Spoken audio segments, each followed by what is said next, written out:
Hello everyone. हम पढ़ रहे हैं सीआरपीसी के चैप्टर 6, जिसमें बताया गया है कि कैसे किसी व्यक्ति को जो कोर्ट से दूर भाग रहा है, कोर्ट में आता नहीं अपराध करके, तो कैसे किसी अपराधी को कोर्ट में कंपेल किया जाए, बाध्य किया जाए कि वह कोर्ट में आए। तो उसका नियम है कि पहला उसको सम्मन भेजा जाएगा। सम्मन मीन्स एक नोटिस भेजा जाएगा कि सो एंड सो डेट पे आप आओ, और उसको सम्मन के वो नहीं आता है तो उसको वारंट भेजा जाएगा। वारंट होता है कि पुलिस अरेस्ट करके वो उसको लाएगी। वारंट से भी नहीं आता है तो उसको भगोड़ा घोषित किया जाएगा। फिर भी वो नहीं आता है तो उसके चल अचल संपत्ति को अटैच किया जाएगा। तो लास्ट वीडियो में मैं यह बता चुका हूँ कि सम्मन कौन इश्यू करेगा, सम्मन कौन सर्व करेगा, और सम्मन किस तरह से दिया जाता है, और सम्मन डुप्लीकेट में इशू होता है। उसके बाद सम्मन इशू होता है तो साइन लिया जाता है किससे, जो व्यक्ति एक्यूज है उससे साइन लिया जाएगा। वो नहीं मिला तो एडल्ट मेल मेंबर से लिया जाएगा, वो नहीं मिला तो एडल्ट किसी भी मेंबर से लिया जाएगा। और यदि सम्मन के लिए वो मिला ही नहीं है, सम्मन देने पर वो आया नहीं फिर भाग गया, तो वारंट इशू होगा। और वारंट किसके नाम से इशू होगा, वारंट कौन एग्जीक्यूट करेगा, उसके बाद वारंट का समय टाइम पीरियड क्या होगा, उसके बाद यदि वारंट भी एग्जीक्यूट नहीं होता है, वारंट मिलने के बाद भी वो भाग फिर रहा है, पुलिस को मिल नहीं रहा, तब क्या होगा, तब उसको भगोड़ा घोषित किया जाएगा, जिसको कहते हैं प्रोक्लेमेशन। उसको भगोड़ा घोषित किया जाएगा। फिर भी नहीं मिलता है, वो भगोड़ा घोषित करने के बाद भी कोर्ट में नहीं आता है, तो उसके चल अचल संपत्ति को अटैच कर लिया जाएगा कोर्ट में, कुर्की जब्ती हो जाएगी उसकी।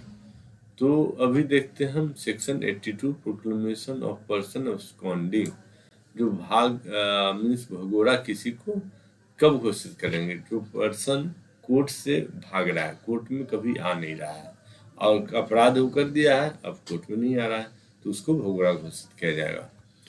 कहता है if any court has reason to believe क्या that any person against whom warrant has been issued, कि वारंट इशू हो गया है, हाँ, और वो आ नहीं रहा है, वारंट इशू हो गया है मीन्स अरेस्ट वारंट इशू हो गया, फिर वो आ नहीं रहा है, तो क्या होगा, अब्सकॉन्डेड है या कंसीलिंग हिमसेल्फ कर रहा है, अपने आप को छुपा रहा है एक जगह दूसरी जगह में, and such warrant can not be executed, और ये वारंट जो है एग्जीक्यूट नहीं किया जा सकता, तो क्या किया जाएगा भाई, तो कहता है सच कोर्ट में, तो सच कोर्ट क्या करता है, may publish a written proclamation requiring him to appear at a specified time and place not less than 30 days.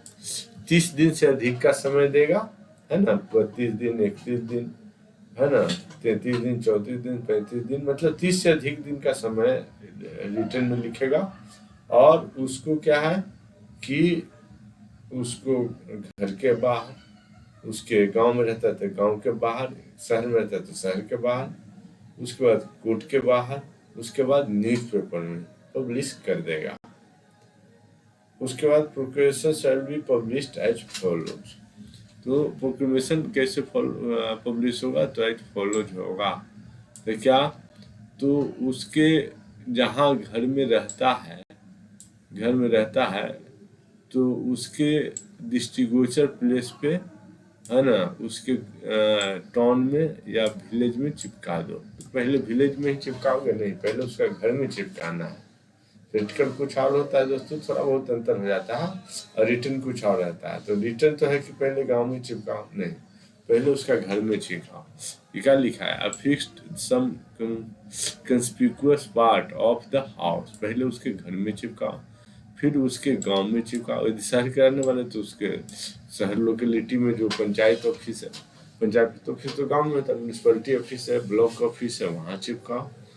फिर उसके बाद उसके कोर्ट जहाँ से इशू हुआ है उसके नियरेस्ट कोर्ट वही होगा ना, तो कोर्ट के बाहर चिपका दो।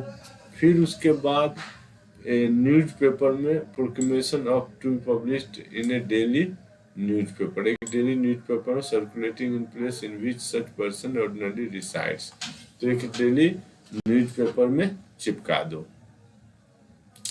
उसके बाद तीसरा नेक्स्ट कहता है कि statement in writing by court issuing proclamation to the effect that proclamation was duly published in a specified day, है ना, a manner in sub clause 1 in clause 1 subsection 2 shall be conclusive proof। तो ये जो written statement है कि court का, वो क्या होगा, shall बोल रहा है, shall be conclusive evidence, conclusive proof that requirement of section has been complied, मतलब उसको भगोड़ा घोषित कर दिया गया है।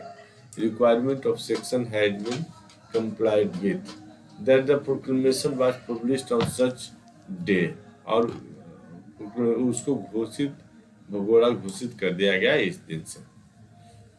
और कहता है कि ये हो गया कि वारंट इशू हो गया है ना, क्या कह रहा कि court warrant has been issued और वो भाग रहा है, तो इतना चीज करना है, ठीक है। लेकिन where a proclamation published under subsection 1, subsection 1 में पब्लिश्ड कर दिया गया है, ठीक है, 30 दिन का समय दे करके। Requiring him to appear at site place and time, court में publish a written proclamation from date of publishing of such proclamation, 30 दिन से अधिक का समय देगा और ऐसा एक क्या करेगा, पब्लिश कर देगा, है ना। तो लेकिन यदि वह दुर्दांत अपराधी है, बहुत घोर अपराधी है, जैसा कि सेक्शन इतना में दिया हुआ है, तो कहता है कि where proclamation published under subsection in respect of such person accused of offence punishable with so and so of Indian penal code, तो क्या करना है, of IPC, and such person fails to appear at the specified place and time required by the proclamation, the court may, after making such inquiry as it think fit, pronounce him a proclaimed offender, make a declaration to that effect। तो कहता है कि court उसको मतलब declare कर देगा भगोड़ा घोषित, ठीक है। तो वो अपराध कौन कौन से है कि एक पब्लिश करना, मतलब उसके घर के बाहर सिर्फ चिपका दिया उतने ही काफ़ी है। अब उसका गाँव के बाहर, उसके मीन्स गांव के बाहर, कोर्ट के बाहर और रेसिडेंस के बाहर, सब जगह चिपकाने की जरूरत नहीं, घर के बाहर चिपका दिया काफ़ी है। तो वो किसके लिए होगा, वो होगा कि 302 जो मर्डर कर गया है उसके लिए होगा। उसके बाद कहता है 302 के बाद क्या कहता है, 304 जो culpable homicide not amounting to murder, तो उसके लिए लागू है। उसके बाद 304 के बाद है 304 के बाद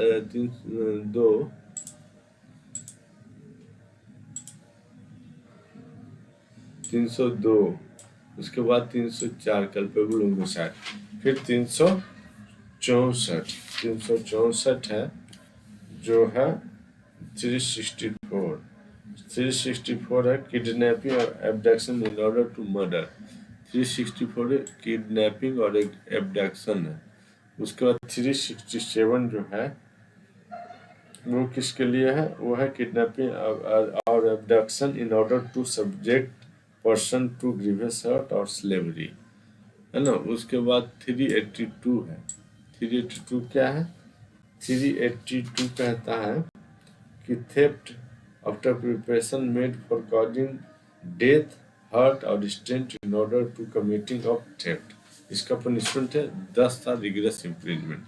उसके बाद 392 है, 392 क्या कहता है, 392 कहता है कि डकैती। 392 में क्या है, पनिशमेंट फॉर रॉबरी है। और 393 में क्या कहता है, 393 में कहता है अटेम्प्ट टू कमिट डकैती। 393 में है अटेम्प्ट टू कमिट डकैती। उसके बाद 394 में क्या कहता है, 394 में कहता है voluntary causing hurt in committing robbery, voluntary causing hurt in committing robbery. उसके बाद 395 में क्या कहता है, 395 में कहता है पनिशमेंट फॉर डकैती। उसके बाद 396 में क्या कहता है, 396 में कहता है डकैती विथ मर्डर। उसके बाद 397 में क्या कहता है, 397 में कहता है रॉबरी और डकैती with attempt to cause death और ग्रीवियस हर्ट। उसके बाद 398 में क्या कहता है, अटेम्प्ट टू कमिट रॉबरी और डकैती when armed with a deadly weapon. उसके बाद 399 में क्या कहता है, 399 में कहता है मेकिंग प्रिपरेशन टू कमिट डकैती। उसके बाद सेक्शन 400 में क्या कहता है, सेक्शन 400 में कहता है punishment for belonging to gang of dacoit. उसके बाद 402 में क्या कहता है, 402 में कहता है assembling for purpose of committing डकैती। उसके बाद 436 में क्या कहता है, 436 में कहता है मिसचीफ बाय फायर और explosive substance with intent to destroy house. उसके बाद 449 में क्या कहता है, तो 449 में कहता है कि house trespass in order to commit offence punishable with death. उसके बाद 459 में क्या कहता है, 459 में कहता है grievous such cause while committing lurking, मतलब लुक कर छुप कर, हाउस ट्रेसपास और हाउस ब्रेकिंग एट नाइट या हाउस ब्रेकिंग। ग्रीवियस सच काउट कर दिया है लर्किंग हाउस ट्रेसपास में या हाउस ब्रेकिंग में। लर्किंग मतलब लुक कर हाउस ट्रेसपास करना छुप कर, और breaking means house breaking at night भी हो सकता है, डे भी होता है, क्योंकि यहाँ सिर्फ हाउस ब्रेकिंग लिखा है और उसमें किसी को ग्रीवियस सर्च कर दिया। उसके बाद लास्ट सेक्शन है 460, इसमें कहता है all person jointly concern in lurking house trespass, मतलब लुक कर हाउस ट्रेसपास कर रहा है और हाउस ब्रेकिंग बाय नाइट कर रहा है, पनिशेबल वेयर डेथ और grievous hurt caused by one of them, and such person fails to appear at the specified time and place required by the proclamation, है ना। एक प्रोक्लेमेशन से उसको मतलब घर के बाहर भी चिपका दिया जाएगा, है ना, और वो नहीं आया, है ना, पब्लिश कर दिया गया, मतलब कहीं भी पब्लिश कैसे करते हैं, घर के बाहर कोर्ट के बाहर चिपका दिया उतना काफ़ी है, सिर्फ कोर्ट के बाहर कर दिया तो भी काफ़ी है। तो उसके बाद ही जस्ट कोर्ट में after making such inquiry as it think fit pronounce him a proclaimed offender and make declaration to that effect. उसके बाद कहता है provision of subsection 2(3) shall all apply to a declaration made by court under subsection 4 as they apply to the proclamation published under subsection 1। उसके बाद कहता है section 83 attachment of property of person absconding, है ना, कहता है attachment of property of person absconding, property का attachment जो पर्सन भगोड़ा है उसका अटैचमेंट कब होगा, जब सम्मन इशू किया और कोर्ट में आया नहीं, वारंट इशू किया कोर्ट में आया नहीं, भगोड़ा प्रोक्लेमेशन प्रोक्लेम्ड ऑफेंडर डिक्लेयर किया, भगोड़ा घोषित किया, कोर्ट में आया नहीं, तो क्या हुआ, उसके चल अचल संपत्ति को अटैच कर दो यार कोर्ट में, सारे संपत्ति, वो कपड़ा पहनूंगा उसको छोड़ करके सब कोर्ट में ले आओ, है ना। तो कहता है court issue a proclamation under section 82 may for reason to be recorded in writing at any time after issue of proclamation order attachment of any property, sorry, कहता है court issue a proclamation, court क्या करेगा, पहले भगोड़ा घोषित करेगा, ठीक है,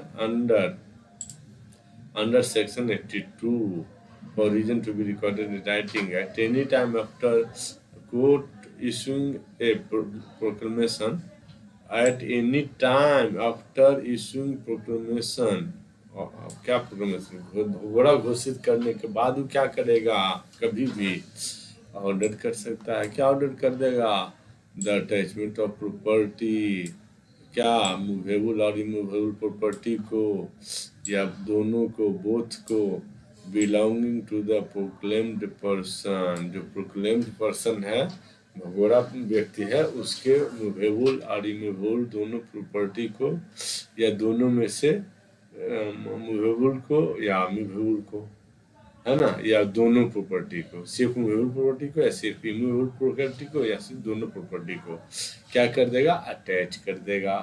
अटैचमेंट ऑफ प्रॉपर्टी, हाँ, belonging to the proclaimed offender, तो सारे का नहीं, पूरे गांव वाले का नहीं सॉरी, उसके भाइयों का नहीं, उसके चाचा का नहीं, उसके और किसी परिवार माँ बाबूजी का नहीं, उसके भाई बहन का नहीं, सिर्फ belonging to the proclaimed person, उसकी प्रॉपर्टी को, चल अचल संपत्ति को, मूवेबल इमूवेबल प्रॉपर्टी को कोर्ट अटैच करेगी, कोर्ट की जब्ती कर लेगी, चौखट वोखट सब उखाड़ करके पुलिस ले आएगा। Provided that where at the time of issue of proclamation the court is satisfied by affidavit or otherwise that the person in relation to whom the proclamation is to be issued is about to, अब क्या है कि proclamation किसी ने issue कर दिया है और कोर्ट इज सेटिस्फाइड, है ना, क्या सेटिस्फाइड, किसी ने एफिडेविट डाला है या ऐसे भी विश्वास दिला दे that person in relation to whom the proclamation is to be issued is about to dispose of the whole or any part of his property, वो अपना पूरा या कोई भी प्रॉपर्टी का हिस्सा क्या करने वाला है, बेचने वाला है ना। Is about to remove whole और any part of property from local jurisdiction of the court, court के जुरिडिक्शन से, लोकल जुरिडिक्शन से एक डिस्ट्रिक्ट से दूसरे डिस्ट्रिक्ट में ले जाने वाला है, तो कोर्ट का जुरिडिक्शन ही हट जाएगा, है ना। या कोर्ट का मजिस्ट्रेट कोर्ट है तो एक ब्लॉक से दूसरे ब्लॉक में ले जाएगा, तब भी कोर्ट का जुरिडिक्शन हट जाता है। तो उसके बाद ऐसा जब उसको डाउट हो जाएगा कि प्रॉपर्टी को बेचने वाला है या कहीं और ले शिफ्ट करने वाला है, तो इट में order attachment of property simultaneously with the issue of proclamation, proclamation declare करने का जो स्टेटमेंट है उसी के साथ साथ अटैचमेंट ऑफ प्रॉपर्टी का भी वारंट इशू कर देगा। प्रोक्लेम्ड ऑफेंडर का जो एक तरह से उद्घोषणा करेगा उसी के साथ साथ वारंट ऑफ अटैचमेंट भी इशू कर देगा कि लो ये रहा उसके घर के chief, you are proclaimed offender now with effect from this time now, and उसके बाद उसके चौखट उसके उखाड़ ले आओ, उसके बाद उसके घर के सामान सब अटैच करो, उसका सीजर लिस्ट बनाओ, कोर्ट में उसको सीजर लिस्ट को पेस्ट करो। सॉरी दोस्तों, उसके बाद है such order shall authorise the attachment of any property, है ना, सच ऑर्डर शैल ऑथराइज क्या, attachment of any property belonging to such person within क्या, within the district in which it is made, है ना। उस जिले में जितने भी उसके प्रॉपर्टी है सारे को अटैच कर दो, क्योंकि कोर्ट ऑथराइज है एक डिस्ट्रिक्ट में। It shall authorise the attachment, such order shall authorize, और इट मतलब court shall authorize the attachment of any property belonging to such person, ठीक है, without such district when, अच्छा without such district भी, when endorsed by district magistrate within whose district such property is situated. तो उस क्या है, उसको बताना पड़ेगा जिसके कहीं और बाहर मान लो प्रॉपर्टी हो है, इंडिया में ही है लेकिन वहाँ के डिस्ट्रिक्ट को बता करके वहाँ के ही प्रॉपर्टी अटैच कर लो, वहाँ के डिस्ट्रिक्ट मजिस्ट्रेट को बताकर। डिस्ट्रिक्ट मजिस्ट्रेट मतलब डीएम, एग्जीक्यूटिव मजिस्ट्रेट हो गया, उसको बता दो, वहाँ की भी प्रॉपर्टी अटैच कर दो और उसमें डाल दो, उससे साइन ले लो। उसके बाद if the property order to be attached is a debt, तो क्या है, लोन किसी से लिया था और other movable property, the attachment under this section shall be made by seizure. तो क्या कर रहा है, सीजर लिस्ट उसको बनाओ। वह कर्जा लिया है किसी से प्रॉपर्टी को, तो बाय सीजर होगा, by appointment of receiver. Receiver appoint करो जो ये इसका हिसाब किताब रखे कितना का है ना, कितना अमाउंट में है और कितने पैसा का होगा। उसके बाद हाँ, उसको कितना, किसी से लोन लिया तो कितना उसको मिलेगा, उसका प्रिंसिपल अमाउंट कितना मिलेगा और उसका इंटरेस्ट कितना मिलेगा, उसके बाद बाकी रिमेनिंग बैलेंस कितना बच जाएगा, वो अटैच होगा। Order writing, order in writing providing the delivery of such property to the proclaimed person और to any one of his behalf, to any one on his behalf. अब इस प्रॉपर्टी को उसको नहीं दिया जाएगा भोगड़ा व्यक्ति को, या भोगड़ा व्यक्ति के बिहाफ में भी किसी को नहीं दिया जाएगा। And all or any of two such method the court thinks fit, है ना।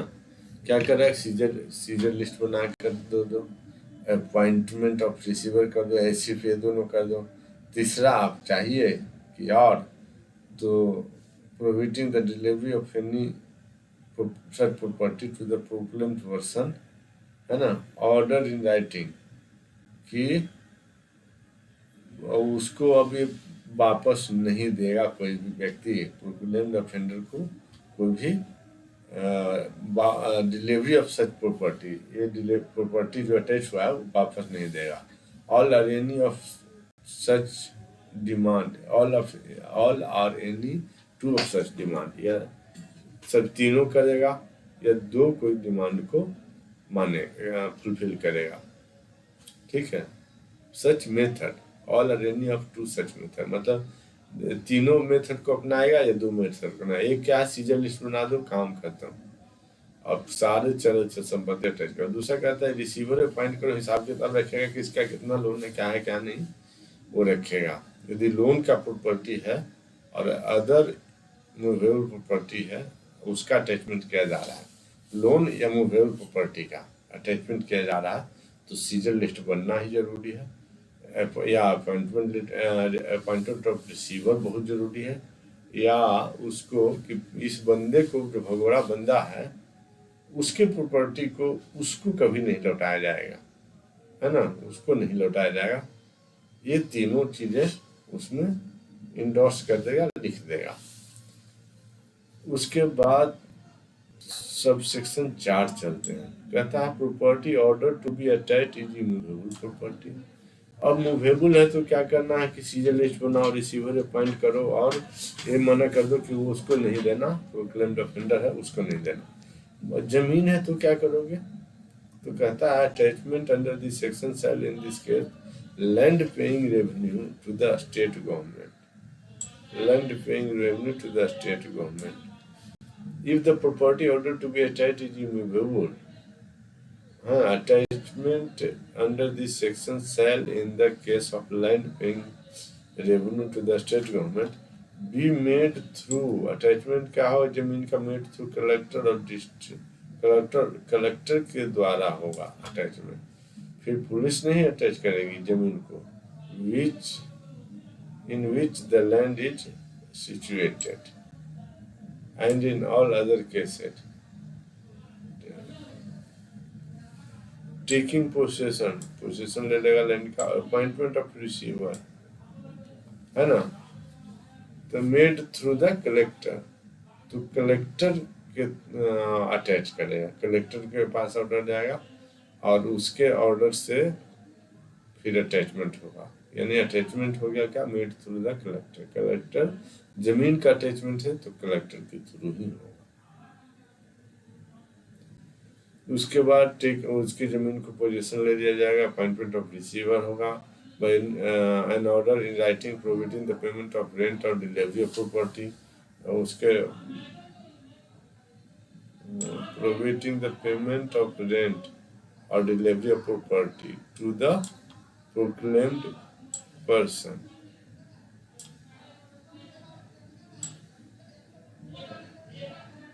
To any one of his behalf, है ना, कि providing the payment of rent या delivery of property to the proclaimed person, और उसके या उसके बिहाफ में किसी को नहीं दो, उसको वापस मतलब नहीं दे देना है भगोड़ा को संपत्ति, है ना, डीम नहीं देगा। And all or any two of such method, है ना, गुड थिंक फिट। उसके बाद है if the property order to be attach consist of 5 livestock, मतलब कोई जानवर है तब कैसे अटैच होगा। अरे मूवेबल प्रॉपर्टी है तो कोई करेगा पुलिस से अटैच कर देगा। कहता है कि लेकिन जमीन है तो क्या, तो कहता है डीएम अटैच करेगा। तो कहता है जानवर है तो क्या, और इज ए पेरिशेबल नेचर, टमाटर है तो टमाटर तो खराब हो जाएगा। टमाटर लाओ 1 किलो तो उसको क्या है आज और कल में खाओ, नहीं तो खत्म हो जाएगा, खराब हो जाएगा, सड़ जाएगा।